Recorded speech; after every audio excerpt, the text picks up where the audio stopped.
Olivia and myself will be moderating the session. Olivia, I propose we run it exactly the same like we've done in the previous one. So each presenter will get 2 minutes to present the key points of their paper/video presentation. Please also share a question that you would like to discuss with the wider panel. We'll try and take note of that. After that, we'll open a round of responses linked to the questions you're posing and to the ones that Olivia and I have pre-prepared. And then afterwards, feel free to post questions in the chat. Anyone in the room, raise your hand, share comments. The idea is to make this as discursive as possible. I don't think I can see our first presenter, Goyal from the Indian Institute of Management. So I propose we're going straight to the second presentation, which would be Mayoke with one co-author. Please go ahead. Yes, thanks Philip, and thanks everyone for tuning in. So my name is Marioke Oostrom. I'm a research fellow at the Institute of Development Studies, University of Sussex. I lead the Youth Employment and Politics Research portfolio there, and I'm also convener of the Politics Research Group. I've done this study together with Simbarashe Gukureme, who's a senior lecturer at Sol Plaatje University in South Africa. Several others were involved, and it was funded by the ESRC. We focused on urban youth and their political socialization through engaging in informal economies. So urban youth in Zimbabwe, they live with multiple crises, as this panel is about: protracted economic crisis, an authoritarian urban politics, a sustained political crisis, and then the COVID-19 pandemic came on top of all that. Our study focused on youth working in designated urban markets. And 2 of these markets were in Harare, and they were quite politicized in the sense that the ruling party, ZANU-PF, controls these markets. And market leaders, they work as ZANU-PF brokers. So they organize ruling party patronage. So your vending stall, you can have it if you're supporting the party, show up at all the ZANU-PF party activities. And this is also enforced with violence and surveillance at times. And the market leaders, they discipline political expression at the markets. Our analytical framework uses theories of political socialization, explaining how urban youth respond to these dynamics. And in our paper, we argue that what we call socialization experiences, so life experiences with features of authoritarian politics, build young people's understanding of how politics work. And these include low-intensity experiences with low-intensity political violence, patronage, memories of election violence. And secondly, they bring this understanding into the market, and markets function as sites of socialization where they learn to perfectionize or develop their political practice on how you handle authoritarian politics. They learn what to say, how to attend the party meetings, but only just a little bit. And young women are definitely more risk averse. What we argue in the end is that what young people are socialized into is the art of performative compliance. They learn how to perform the ruling party, how to behave, and they've internalized boundaries for political expression. Well, in their hearts, they may actually resent the ruling party, but there's just this very little space to express any resistance or discontent openly. That's the main message of our paper. We've just published the paper that explains the politics, and this conference presentation is on the youth socialization. The question we have, one is methodological. So how do we do all these nice participatory methods in repressive regime settings with restrictions on photo and video and all those nice visual methods, etc. Thank you. Thank you very much. Let's move straight to the next presentation and travel to Brazil. Susanne Berner from the University of Birmingham. Yes, hi everyone. Thank you. So my contribution is essentially a reflection on everyday knowledges and adaptive practices of young people in Brazil, especially in the urban periphery of São Paulo, related to how to live well or better with resource insecurity and disaster risk. It's also about co-producing solutions with the young people, and it's a reflection on improving urban well-being. And I think it's important to remember that by 2050, 2/3 of the global population will live in cities, and 60% of those will be children and young people. And again, similar as to the previous presentation, there's an intersection of challenges as to precarious living conditions and water pollution, climate change, unsafe access to food, water, and energy, and also the COVID crisis, and on top of that, the current living crisis as a result of COVID and the global uncertainties. And it's all about navigating these challenges and understanding how young people in situations of vulnerability have developed important everyday practices to dialogue with these challenges and find solutions.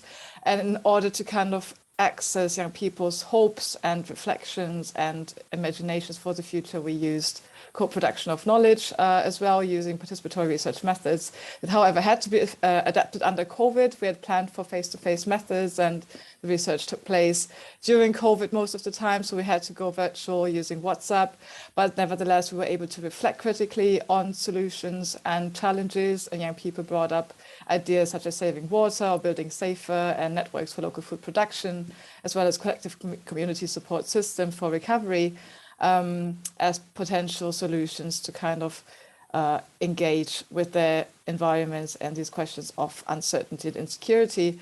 And my question is more maybe a reflection of how we can live well with unsustainable urban developments, and what this means for creating alternatives in terms of urban development for healthier and safer cities, and also thinking if well-being can be improved, how can this then lead to more sustainable urban environments and spaces for the young people? Maybe how can we increase also intergenerational dialogue? Thank you. Thank you very much, Susanne, and perfect timing. We'll be handing over directly to Jessica and Yasmin, and we'll be traveling to Costa Rica. Over to you. Hi, good morning. Costa Rica, Yasmin and I are working for the University of Costa Rica, and our research is actually focused on the climate crisis length in urban poor areas. We are focusing on an urban poor area which is located in the northwest of the capital, San Jose. And we are actually looking at the actions of youth facing climate change impact. As you might know, Costa Rica is very, very involved in climate change mitigation and adaptation. So it was really interesting to see actually what are the action of youth in this context. The climate change impact are actually exacerbated by the inherent vulnerability of the area where the youth live, actually. But they actually implement many actions. They created environmental groups with the support of local organizations, and they have created strategic alliances with governmental and non-governmental institutions. So they are actually implementing, not only receiving capacitation, but they're also implementing adaptation strategy, not only to face the negative impacts of climate change and environmental issue, but also to take advantage of opportunities. They transform the vulnerabilities and opportunities. They acquire and spread knowledge about climate change and environmental issues, and encourage change in customs towards sustainable habits, as well as undertake entrepreneurship as a result of their acquired knowledge. As a consequence, the youth of the area are represented in business and educational alliances. They are trained in conservation. They are working on issues with the municipality about greenhouses effect and climate change. They are managing to cover issues, to implement the initiative of the creation of a community youth network on environmental issues in the support of public institutions. So basically, from an urban poor area, they reach an important, I had notes and then I'm lost. So actually their action impact on the municipality, on planning, on municipality planning, and what came out of those practices is that youth is actually is actually written in all climate change policies, but in terms of implementation, there is not much done from institution, but actually they do implement by themselves. Please wrap up. 2 minutes. Okay, so and finally, their practices actually can be related to adaptation practice and can have a long-term impact and have a long-term impact on their area. Thank you. Sorry. Thank you very much, Jessica, for this presentation, and thank you also, Mayoke and Susanne, and also to your collaborators. I don't think Anui Goyal is in the room.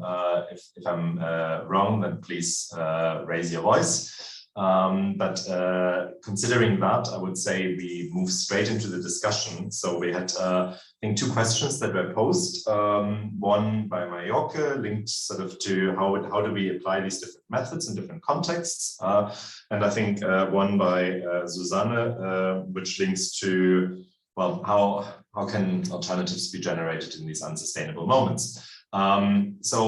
And I've also posted a couple of questions in the chat, shared them in advance. You don't have to engage with them if you don't want to engage with them. At the same time, I'm sure there will be other questions, but considering this bulk of questions around there, and that there's currently no hand raised or question in the chat, if you do want to ask a question or say something, please do so either by raising your hand or commenting. I would say we do a round of responses, and then afterwards we listen to Olivia, who's got a question. So we begin with Susanne, followed by Mayoke, and then Jessica, and then we hand over to Olivia. Yeah, great. I think both like response and comment and question also, I think, on Mayoke's study, which is really interesting, and also thinking about participatory methods, which was also the focus of my presentation.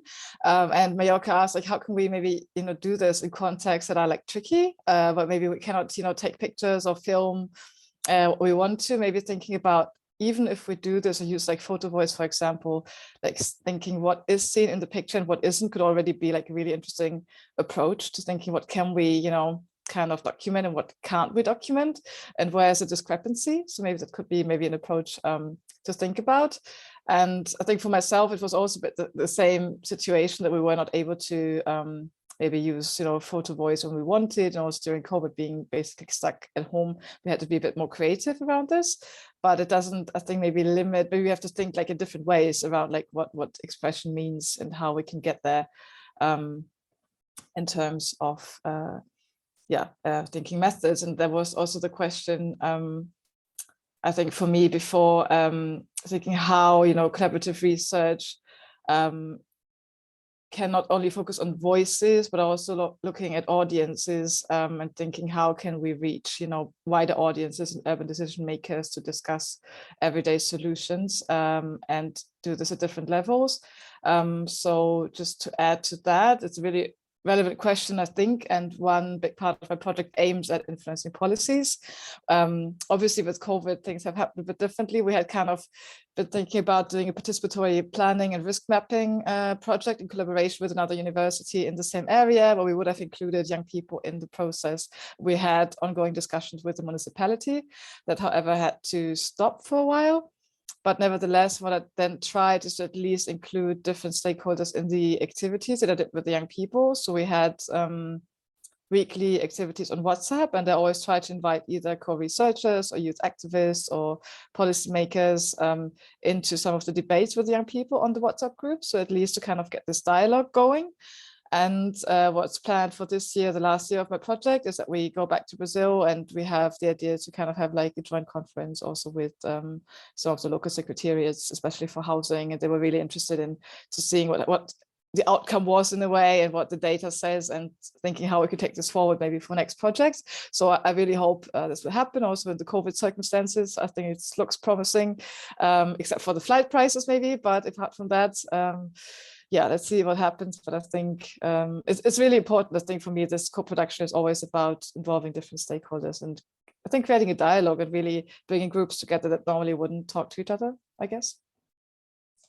Brilliant. Thank you, Susanne. Handing over to Mayoke, and then afterwards, Jessica. Thanks very much. I'd actually really like to involve Simba Rasha at this stage as well.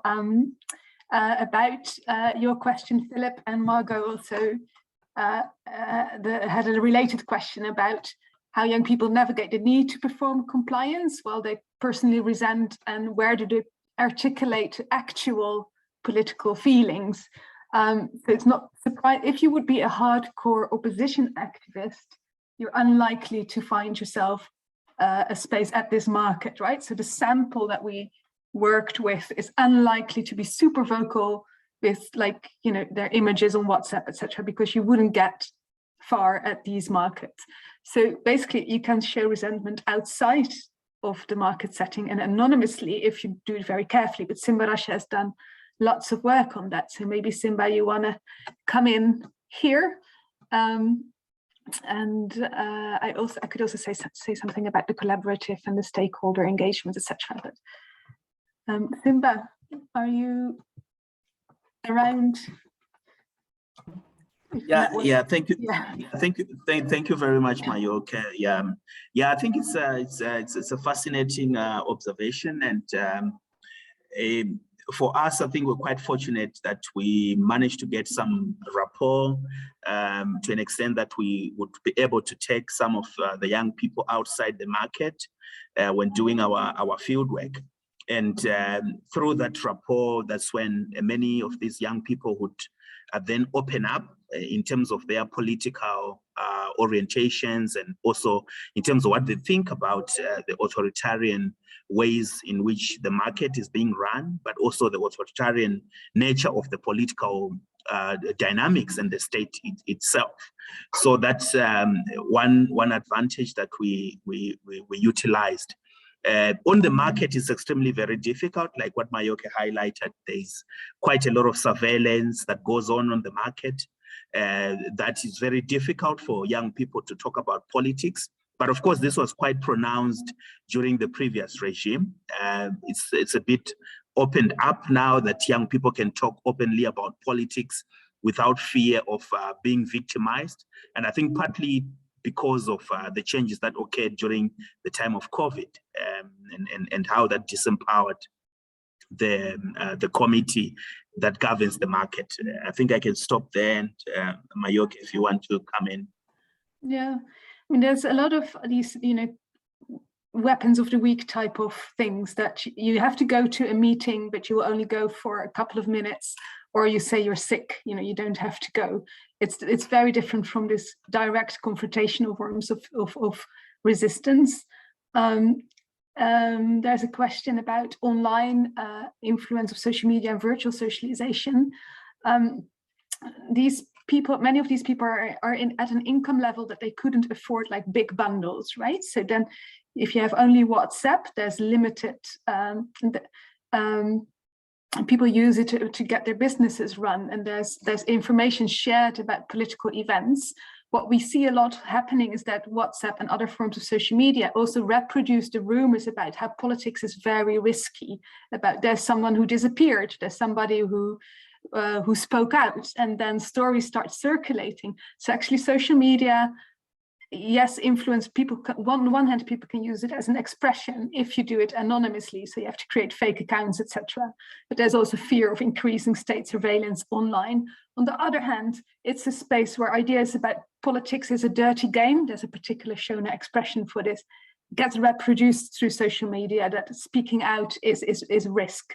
So all of this works to then, you know, it undermines people's willingness to be confrontational or openly resent. Of course, there's opposition hotspots where some people choose to do so, but like the average person is what we call the quiet performer in this context. Thank you very much, Mayoke and Simba Rasha, for really interesting response. Jessica and Yasmin, would you like to come in? And then afterwards we hand over to Olivia, who I think has a couple more questions. Thank you.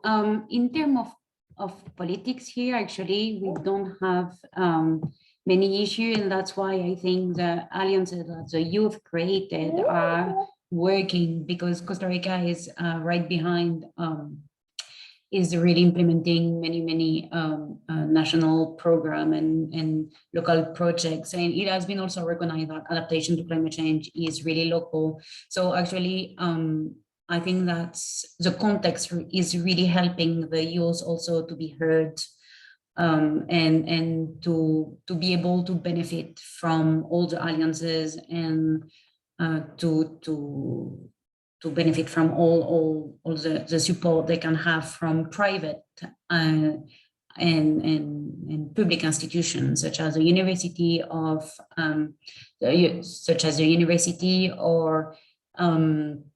and benefiting from the social program of the university, or benefiting from social program of private company, which help them not only to get capacitated about sustainable business, but also to implement the businesses at local level. And that creates a youth which is really aware of issues, local and national issues, but also gets a lot of skills to be implemented even after or once they leave the group. They were part of. That would be it. I think yes. Thank you very much, Jessica. And also worth saying that Margot, myself, who participated in the previous session, if you want to address any of the questions that are raised to the wider group, please also go ahead. But Olivia, I think you've got a couple of questions, so please go ahead. And then we've got a comment by Arabella Fraser in the chat as well. Yes, thank you, Philip. Hello, everyone, and apologies for not being able to participate in the previous session. Thanks all for your presentation, really, really insightful and interesting, and made me think a lot of our own research project and also how to dialogue with different contexts and experiences. I have a couple of questions a few questions for each of you. I will just try to make it short so we can have time to discuss. And then one more general sort of question provocation maybe. So the first one for Mallorca and Simbarache, I was really, really interested in your use of performance and this idea of quiet performers. And I was, well, for the whole also relationship with actual performance studies and how the relationship between enactment and embodiment can actually tell you a lot about the actual social character that is performing the performance, if you allow me the game of words. So how the fissures also between what is being performed and what is being embodied can reveal a lot about what's going on, which is always, not so easy to address. So my question is, it goes a bit in this direction, and I wanted to ask you how, is this performing really linked to the differences between public space and private space? Is this really triggered by being in a public space beyond the market that you analyzed in depth? Is this related to more broadly to public space and to the differences and relationship between public space and private spaces? So this is for you. Then for Suzanne,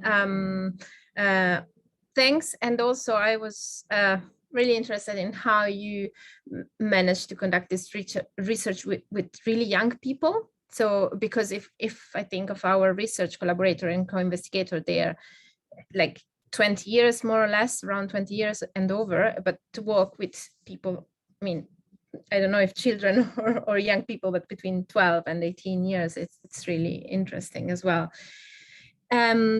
So my question is, how have you negotiated between the different kind of knowledges and even languages that you use, because it's different generations, different ages. So how you negotiate, especially in terms of academic knowledge and the knowledge they were producing in terms of language.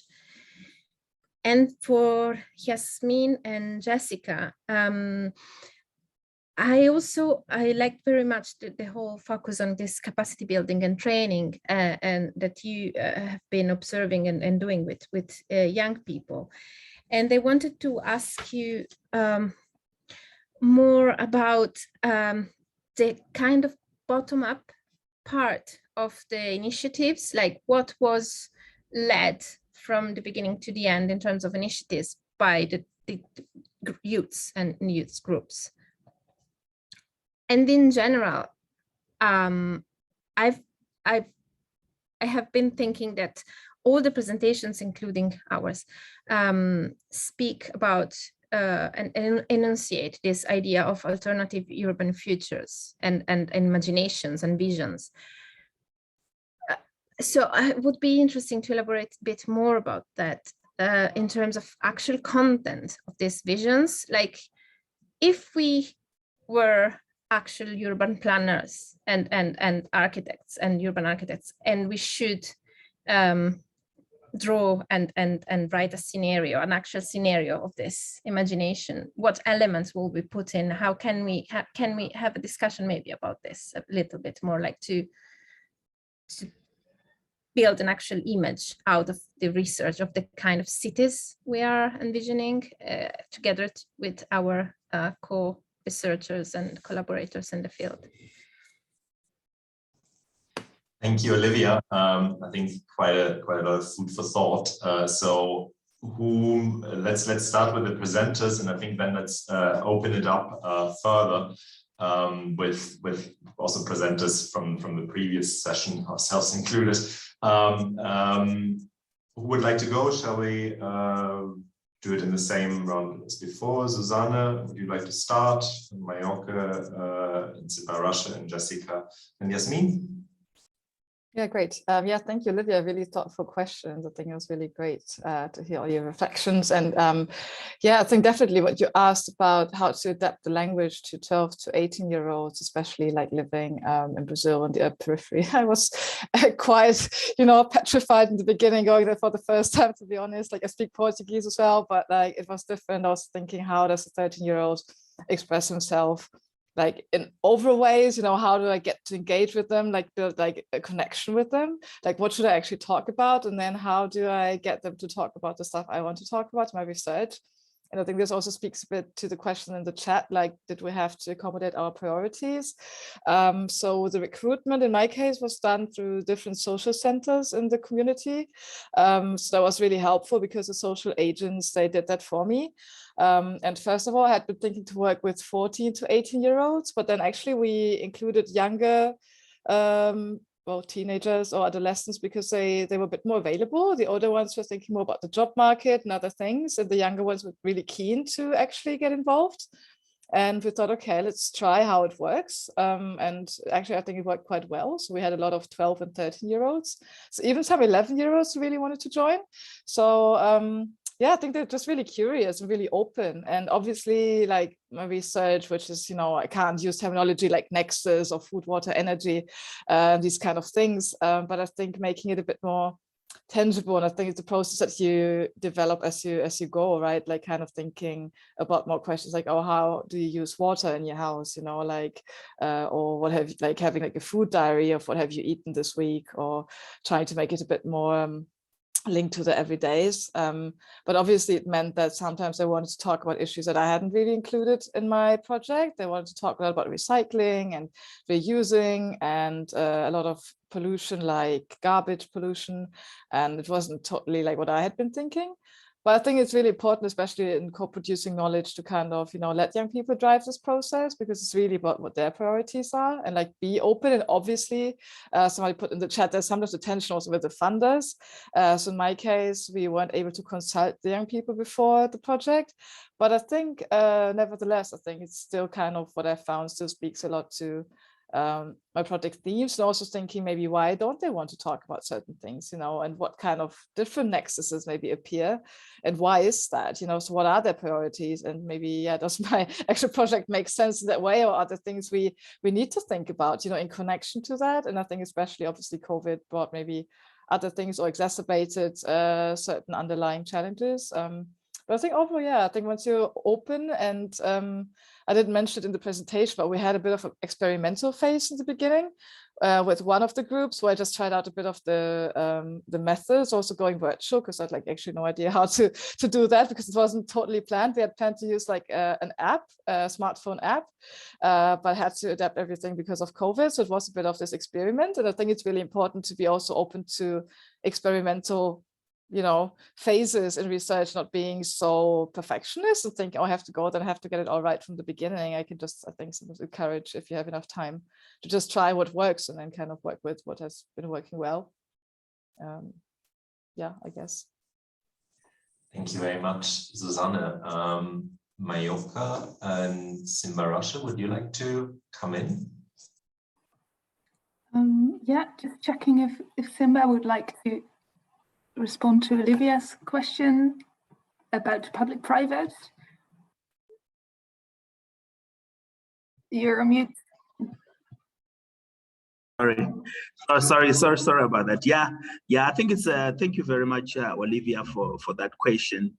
Yeah, it's I think it's a very important and fascinating question there on you know, the private public dichotomy. And actually within the market, what we found to be interesting is also probably very much linked to what we can call the front stage and the back stage in terms of how young people perform at the market. So within the market, the moment you get into the market, you are socialized into some kind of performance that becomes your front stage, or the public way in which you present your support to the party. And that's how you maintain the table, that's how you maintain the market and continue to operate within the market. But there's always that backstage or that private aspect of your political subjectivity, which in sometimes is hidden from the authorities at the market. So that is something that we also observed. But the process of socialization is very important, and in actually enacting the performance within the market, because the market has always been a very political and politicized space, that when one enters into that particular space, they are supposed to sort of appropriate maybe in certain political subjectivities for them to operate well at the market without any challenges. So that makes it easier for maybe vendors that come as party supporters, and also becomes hard work for young vendors that are not necessarily party supporters within the market, because they now have to appropriate and perform in such a way that they portray an image that they are supporting the party. Maybe Mayoke, if you want to come in there. Yeah, I think the sense of surveillance and control did also encroach on the private space, so in the family realm. So we see through the life history interviews where we compare people's different social spaces, that the sense that the walls have eyes and ears, you know, that sort of phrases, that even within the private family, people are careful, or that parents would refuse to talk about certain things with the children out of protection. So you do see how it also filters through in the private. And on the other end of the spectrum, we saw some of the hardcore ZANU-PF activists, who were like also the ones who like performed violence, as the best performers, that even deep down they were super critical, but they chose a different path. They chose violent as a route for the party. That's a different paper. I had one more on stakeholder engagement, just looking at Philip, if I'm allowed, because that changes the, yeah. So in our case, we involving youth into the program. So we allied with street vendor associations. There's a couple that are quite vocal in the cities. And by demographics, these are quite young. So they maybe not use civil society, but all of them are very young. They're also there to take a bit more that confrontational stance, because if we put young people in front of like an interface with local government, we put them at risk basically. So we have to be very careful about youth stakeholder engagement when it's about the young people themselves. But involving the street associations worked as an intermediate between young people and state.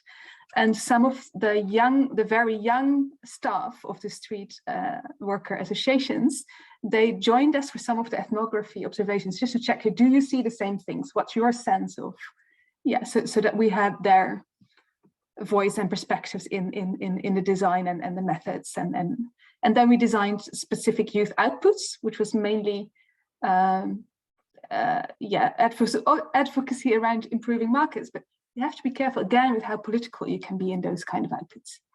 Yeah. Thank you very much. Really fascinating discussion, both in terms of the responses here, but also what is going on in the chat. Over to you, Jessica and Yasmin. Thank you very much. In terms of bottom-up, actually, it's interesting how this group, there is two bottom-up actually, how this group was created and how we got involved in the group. So it comes from the missionaries. This area was really problematic. It was a very high crime, they had a high criminality in the area. So the missionaries actually started to create a group of youth to keep them out of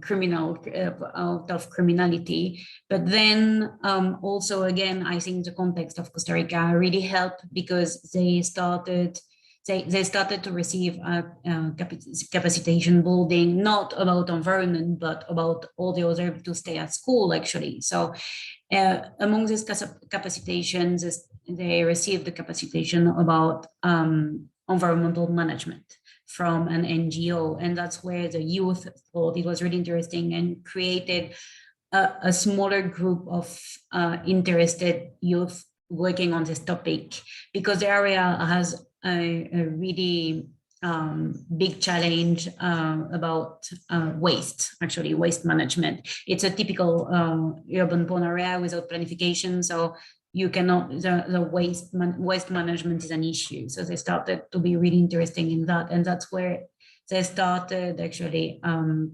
look for other capacitation.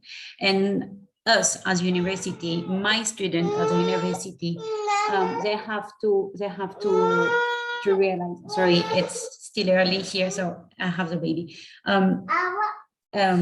So students here have, student at university to graduate, they have to do 300 hours of community work. So we were, yes, sorry.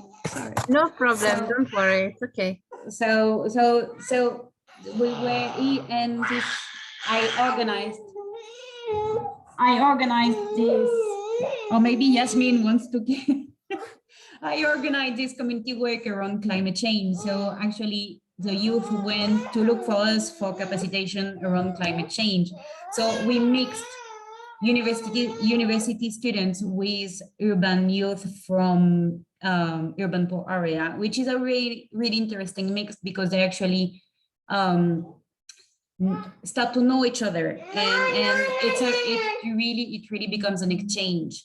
And in terms of vision of the city, our vision, or the vision of the youth will be an integrated area in the city and a clean area. I think the term cleanliness, or that, I think a clean area is very important for us.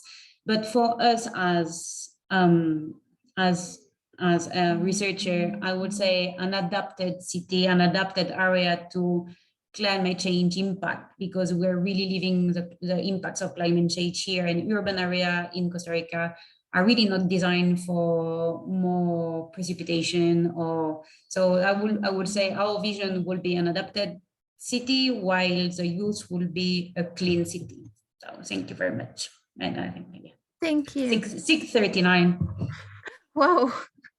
Okay. So we're good. Okay. Yeah, thank you very much. We've got literally 1 minute left in the session. Like I said, we do have another one. I don't know why they gave us a third one without papers, but there is the benefit of continuing the conversation. So that starts in 10 minutes. So if people want, Olivia and I will join the session and we can continue conversing there. If you're busy and can't make it, that's obviously also completely understandable. But just to wrap up, it's been a really, really interesting discussion. Susanne, you can join until 2 p.m. Well, that's fine. We can also just stay here for a couple of more minutes if we're going anyways into the next meeting afterwards. So if people want to stay, we can stay as well for 10 more minutes in here. Before people are going, I just wanted to pitch another thing with my hat as study group convener of the Urbanization and Development Group of the DSA. We're having a study group meeting from 3 to 4. As part of the study group, we've got very small pots of funding available on different topics that link to urban development related issues. Youth might be something that people in this group are very passionate about. If you're interested in proposing anything or just joining the discussion, please join the session at 3 p.m. But other than that, I would like to hear whether anyone would like to come on with additional reflections. I know that Olivia also posed a question that went beyond the presenters here, including ourselves. But I know that also with Margot Rubin, who was already in the previous panel here, would you like to maybe come in and react to some of the comments and reflections and questions that have been shared? Sure. I mean, I think what's been happening in the chat is actually a really interesting conversation about this notion of co-production. Two notions. One is about co-production and the difficulties of co-production, and the second one is and I'm enjoying this quite a lot, this idea of research as a space of experimentation and innovation, and how there's need to be more responsive within research projects to be able to accommodate the kind of interests and needs that come out from working with the youth. And I think this is, I mean, I think it's true in all research, to be honest, but I think it's particularly true when trying to deal with young people and trying to respond to their needs, because I think their world is changing so much faster than others. So I think there's something really interesting about thinking through methodologies which are not set in stone right at the start, but are responsive, innovative, changeable, incremental, and innovative. So I think there's something really interesting about that was going on. And I think the other discussion around performativity, I think, is really interesting, because I think that youth feel pressured to perform all kinds of things, perform adulthood, perform resilience, perform all kinds of things in their daily lives. And excuse me, and I think that that's really interesting. And I think that there's something to marry, which, you know, the concepts of waithood, the concepts of resilience, and the concepts of kind of performativity. And I think there's something about that conceptual nexus that could be really interesting. So I think I'll leave it there. Brilliant. Thank you very much, Margaret. And yeah, I think, well, coming back to this notion of creativity, experimentation, and knowledge co-production, I personally believe that these elements completely interconnect with each other, and they cannot be looked at separately, because I think any process of co-production will always mean engaging some form of dialogue without necessarily always knowing where the dialogue will take one. So that explicitly forces us to be open to experimentation. And I think some of the comments that were highlighted in the chat that perhaps to a certain degree until the present, the funding landscape is actually not very catering for this need to actually adapt, to experiment throughout the research process. Within the project that Olivia and I are running, we were to a certain degree quite lucky, because we've written in flexibility from the start.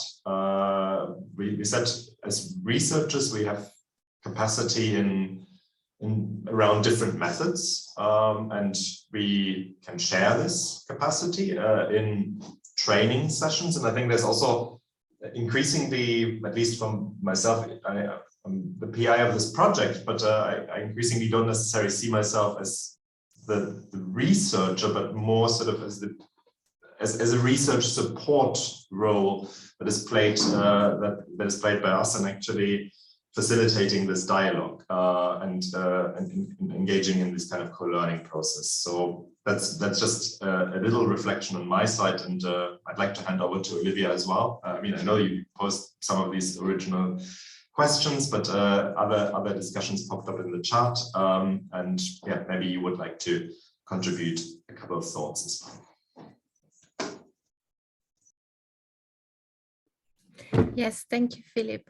I was also reading Suzanne response. If I'm not mistaken, Suzanne, you have a Marie Curie fellowship, because I also had one of those, and I also know that in this regard they are quite flexible as well in terms of what you actually do. So it's a very good scheme in this regard. But yes, in general, I agree that flexibility is really the key. And it's probably, I mean, for sure, the flexibility of funding scheme is important, but also us as researchers, sometimes we tend to be to clinch to some kind of certainties that we have, like, and also some anxieties, like in terms of data collection, in terms of what we have to produce, what kind of outputs, in what way. And I think that also a bit of flexibility for us, it's I mean, of ourselves, it's really useful, especially if we want to co-produce and experiment. And I also wanted to go back to something that was raised before. I think Mallorca is not there anymore, but Simbrashe is. So this actually the problem of when you have restrictions in terms of what you can actually show and share, but you are working in a collaborative way, it's quite key, I think, because it's not only a context in which there is an extreme political context in which political violence is an issue, which is quite specific and dangerous situation you are putting your collaborator into, but also other issues can be sensitive for people to share, can be also yes, really personal life histories or personal experiences. And I think that there also creativity can help a lot in terms of how you can turn this experience into narratives that can be shared without exposing the people we work with and without it being so extractive. Because of course, if we basically establish with them what they want to share and how, this also ends up being less extractive than other form of representation that are not collaboratively designed. Yeah, this is what I wanted to share, but I think I don't want to take too much time. Thank you, Olivia. I mean, sorry to ask a very boring administrative question to Jan, but I don't think anyone else will join the panel, which is in another Zoom meeting and starts in 3 minutes, because there's no papers and the group here can discuss. Can we just room and continue our discussion here? Yes, though that said, apparently there are some people in 10C because I was just asked about it in the chat, apparently. Okay, well, in that case, can I invite everyone in this room to join 10C, and we go into that Zoom room and we just continue our discussion there with whoever it is. Yeah, I sadly don't know who it is, but I was told to ask about it, so I was about to unmute and do that. We all have a clear instruction. Thank you very much, Jan. Let's all go into 10C in the program, click on the link, and we'll see each other there in 20. Yes. Bye-bye.